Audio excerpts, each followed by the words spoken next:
পদ্মা সেতুর উপরে আসলে কখনো 100 আমি ক্রস করে নিই বিভিন্ন নিয়ম কানুনের কারণে। কারণ আজকে একবারে ফাঁকা রোড, এই জন্য একটু 100 ক্রস করে আপনাদেরকে দেখাবো। 100 একটু দেখি কতটা কি অবস্থা হয়।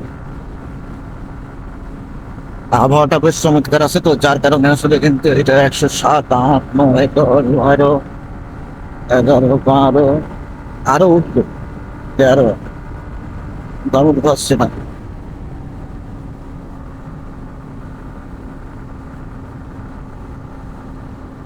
100, 104, 105 এভাবে মনে করেন যে বাইক রাইড করা যায়, কিন্তু আসলে বললাম না, ওই যে একটা কথা বলছি এর আগের একটা ভিডিওতে, যে আপনি আপনার কন্ট্রোলিংটা কতটুকু ক্যাপাসিটি আছে সেটা আপনার আগে চিন্তা করতে হবে, যে আপনার আসলে কন্ট্রোলিং এর ক্ষমতা কতটুকু, ঠিক ততটুকু দিয়ে আপনি সেই সাধ্যের মধ্যেই রেখে আপনি বাইকটা চেষ্টা করবেন রাইড করার জন্য।